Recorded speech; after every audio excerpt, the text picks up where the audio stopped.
morning guys, and welcome to my channel. My name is Millicent. If you are new to the space, please make sure you subscribe, like and comment down below so that I know what you think about this conversation. Today I want us to have conversations in the car featuring my very own twin sister Innocent.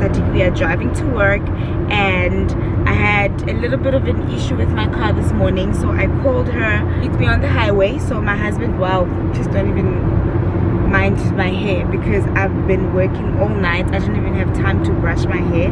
Also excuse the change of lights because we are in the car moving. We are in a moving car, but you know, as I was driving here, or as my husband was driving me to my sister, I just thought about friendships, you know, and relationships, friendships especially, that sometimes guys, they reach a time out, but unfortunately we keep the clock ticking. And what happens is that when you keep the clock ticking, you compromise your heart, you compromise your peace, your space, and you compromise a lot of yourself. So I want us to talk about that because I know some people have a problem with holding on now, child. You know, I know for myself, there's a difference between friends and colleagues. There's a difference between even the people that you even congregate with, you know, in church spaces and so forth. And I think we do the mistake of wanting to have friends outside that space. Like, if I'm really close to you and I really get along with you at work, we sit together during lunch and we laugh together, right? But outside work, wow, it doesn't work. You know, outside work we don't relate, we don't spend time together, we can't go and watch a movie together. And I think that's a trap for most people, because they think just because you relate in a certain space or environment, then that automatically makes you friends, and that you need to hold on to something that's not there. There's that. So Innocent, I don't know if you want to have a say in this conversation. Wow, so accurate. I think, guys, don't mind her not giving you eye contact. I did mention that these are conversations in the car. Yes, honey. I have to drive, and you know your subscribers, child, they were going to tell me focus on the road. Yeah. So I think it's important to understand that there are people who come into your life for whatever reason and for a specific reason, and that is okay. You don't have to push them to fit in other spaces. Reason and a season. They come for a reason and they come for a season. That's and it. They come for a specific purpose in your life. So example, going back to the example that you raised about the people that you work with, they are there for a purpose, and that is to be around your workspace, and that is very specific, and it's okay for them to be your friends specifically at work for the purpose of what? Of having a conducive working environment. That's it. Yeah. And there's nothing wrong with that. So we need to know that even a church will have friends at church, but it's a specific reason, because we've got certain obligations that we need to fulfill where at a space where we are in a place of fellowship at church, and it's okay when it's only there because it's specific to that environment. And then we've got friends whom we want to break borders. I don't work with you, I don't work with you, I don't see you outside of the space of I don't see you at work, but you are my friend. I can be myself. I don't want to feel like I want to talk work. I don't want to talk work. I don't want to talk office. I don't want to talk deadlines. I want to be like cho me. There's my cho.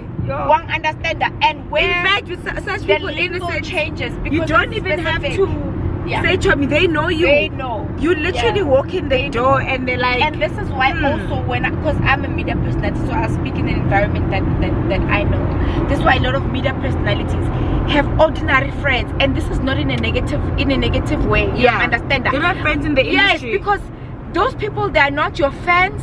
They are not your work colleagues. They are not trying to compete for jobs. They don't care for your fame. They don't care for your fame. They don't care about followers. They don't care about being more beautiful than you. They don't care about that. They just know you, most and of they the just time, love you. Yeah, and most of the time they're not even on social media. Some of them don't even watch your shows, guys. We have friends that don't, literally they are friends, and then they don't even watch our shows on TV. They don't care for that, guys. They know Innocent and Millicent. In fact, they call us Tabang Lintabi, saying our childhood names. And this Centtwinz, Millicent, Innocent thing is not a thing for them. It doesn't matter. Alright, so let's talk about a season, right? So I know I had a really good friend during my season when I got married. Okay. She was a colleague of mine, but she helped me a lot with my wedding planning. She was what I'm trying to say. No, she's not mentioning her name. What's wrong with you? Tell me. No. Cut it out. Yeah? I haven't forgot her name. Oh, wow. But I remember we're very close. Even when I did my wedding speech, she was obviously there at the wedding. I cried. Which wedding is that? Talking about her. My wedding in 2012. Am I in focus? You look like in focus. Okay, so my wedding in 2012. Yo guys, I didn't even put on batin. I'm tired. Anyway, so, you know, she was there, she was supportive, you know. I was so loving towards her to a point where even in my wedding speech, guys, I was emotional just talking about her, you know, and just thanking her for being there. But I can't even remember that, yes, but that season, that speaks to the season. Come on. So in that season of my life, she was there for me, and we had a friendship then, and it made sense then. And then I know she got married as well, and a lot of things happened, but we never remained in contact. So that's when we're speaking to a season. Even with me, guys, I don't get offended when I relate to somebody so much, or I do stuff for somebody. I don't feel like they owe me. Like, I don't feel like, and I think you owe me to be at my baby shower because I was at your baby shower. Yes. You owe me to be at my wedding and to run around because I ran around on your wedding. Exactly. You know, and I paid for this on your birthday. Now you need to pay for this on my birthday. You know, I know that it is probably just a season. It is probably just for a reason, and I let go. Yeah, I think it's also very important to be present in every season, right?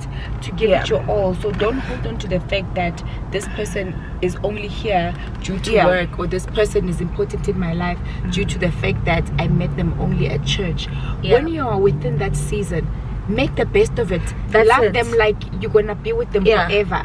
Don't treat them like this is gonna be a seasonal thing. But sometimes you don't even know that's how, season, right? But yes, but that's how you leave a mark in the hearts of people. Yeah, that's how, you know, people never forget you. Mark in that's how you leave a mark. It's like what Oprah said. Sorry to disturb you. It's like what Oprah said. It says people don't remember. Yeah, people don't remember how you treat them, but they remember how you made them feel. Exactly. So it's about how people make you feel in a certain time. And I think even when people make you feel very okay, the rubbish is open.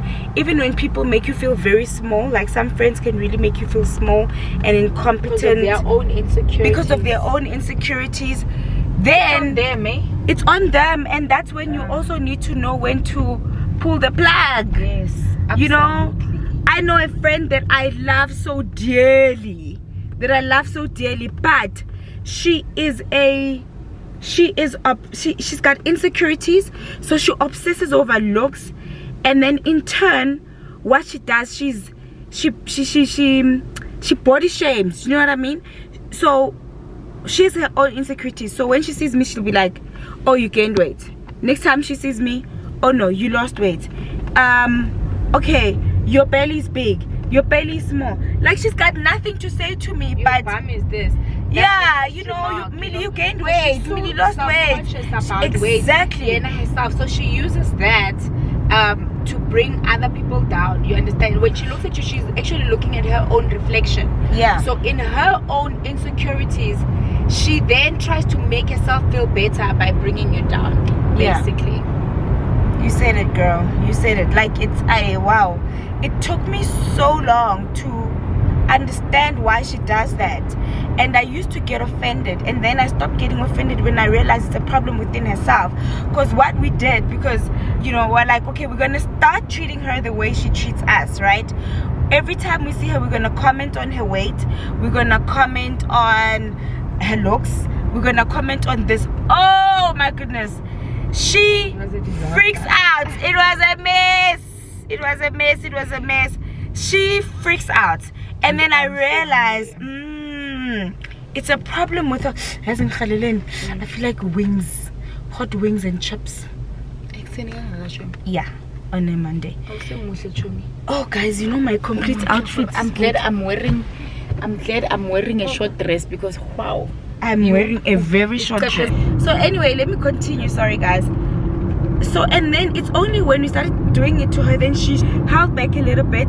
So she stopped a little bit. She stopped doing it because it's only then she realized how bad it is, and then she stopped because she realized what I'm doing is crazy, child. You cannot do that to other people. It's not revenge, right? But sometimes it's important for people to understand, the depth of what it is to speak negativity into other people's lives. So sometimes the only way for them to realize is when you do the exact same thing, and then also make them realize, bring it to their attention to say, this is actually what you do. Yes. At that moment when they feel the pain or they feel whatever, like this is exactly what you do. You are a professional in this. At first they're gonna be in denial, but leave them because it's habitual at this point. When they do it again, it's important that you remind them, say, this is what I was talking about. Yes, because sometimes you tell someone especially when you something and they don't get it. Like sometimes people don't get it. You're like, no, but you know when you do this, it makes me feel like this, and then they don't get it. And then the only way for them to get it is for you to do it to them. And then you're like, this is what I was trying to say. This is my point. Is that it's not nice when you do 1, 2, and 3.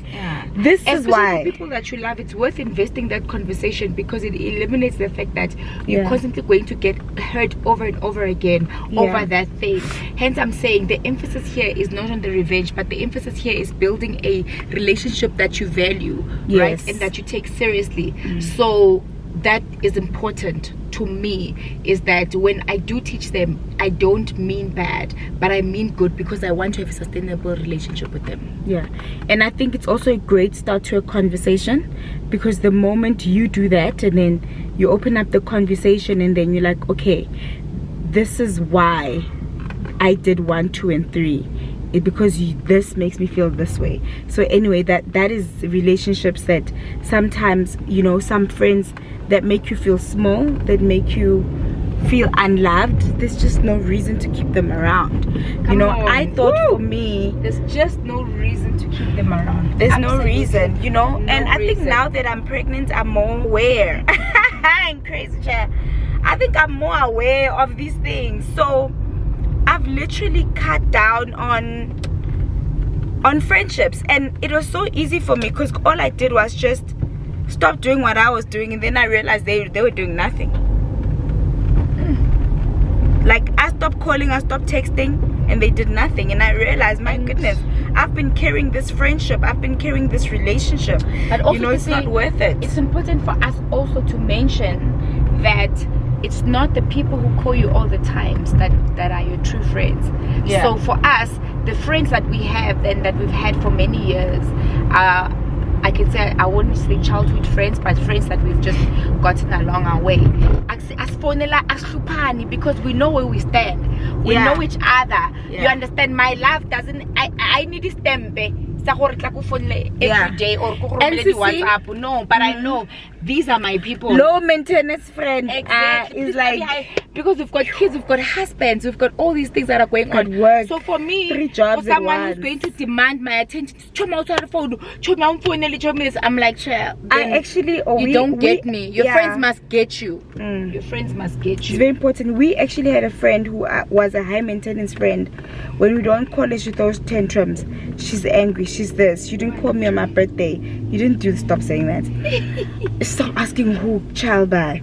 So, and she was she's what I call a high maintenance friend. Exactly. How do you get offended that I didn't call you? Guys, we are grown. We forget people's birthdays. Now I've got 3 kids. In fact, with in-laws kids, it's 5 kids. I have to remember all their birthdays. And then, your birthday and your in-laws and I. Wait a minute. Guys. Tell me, when is your birthday? Guys. Right on social media. My mother-in-law's birthday, I must remember it. My brothers, my husband. Guys. Hi. Alright, guys. So I found my scarf. So this is my look for today. Thank you, Choming. I just need to comb this hair. It's misbehaving. But anyway, you guys, we're wrapping up the conversation about friendships and seasons and timing and spaces and so forth. But Sissy, Yes, my sissy. I just want to wrap it up by saying it's okay. It's okay to walk away. It's okay to let go. Like some people, we like them so much, we let go of the relationships. My sister's just putting on lashes, but we are at work now. All right, guys, so I'm gonna put on my lashes because now, with Millie looking so absolutely drop dead gorgeous, it's so difficult to be in the same vlog as her. But I'll wrap it up and say, for myself and Millicent, we are each other's friends, and you know, for you to be our friend, it has to be that deep, because we don't need, but we've got so many good friends, and we appreciate and love them so much. But I also appreciate your friendship, Sissy. I'm eternally grateful. I don't think this life was going to be the same without you. I think even being in this industry is so tough, because so many people aren't out here looking for friends, right? Which is okay. They out here looking for work, right? They're hustling, they're working and so forth. Can you just move your seat forward a bit? Okay. Where? Underneath. Thank you. Okay, so so many people in the entertainment industry are here to work. They're here to do what they're here for, and sometimes you might just feel like, oh my goodness, I thought this person's my friend. We did the same show, we presented the same show. Yes, you know, and on you go, and then you meet at another audition, or you meet at another shoot, and then they don't say hi to you, and then you realize, wow, it's tough. It's really tough. And for the fact that both me and my sister are in the same industry, I think we need that support and that love for each other. So yeah, wow, this is why we have very minimal celebrity friends. Even at our events, our parties and stuff, like minimum to none. Like minimal to none. Like, because wow. I will pretend. Yo, now even with them, they are not even guys. It's the space that we're talking about. Yes, we are friends at that space. We are colleagues. Don't get it twisted. So for me, sometimes to avoid getting hurt, draw the line. Absolutely. All right, say bye, Sissy. Okay. Bye, guys. I love you. Thank you for loving my sister. Please subscribe to her channel. She's so amazing. Your channel. And to my channel. Thanks, Sissy, for coming on board. I just jumped into your car and I said, Sissy, there's a really important conversation that I want us to have, and I think I want us to film it and share it, because I think it's very necessary. Because sometimes people walk around so sad because of expectations that you have, that you think someone should have done this, no, you don't need that in your life. That is just unnecessary. You know what I mean? So just cut that out. When you don't have no expectations and nothing happens, you'll be fine. So anyway, goodbye, guys. Have an amazing week. May the good God bless you and keep you. May the Lord bless you and keep you, guide you and be with your soul. Don't be on your side along your way. Okay. May He restore and anoint you, just as He appointed your soul, as you go along your way. We love you. Goodbye.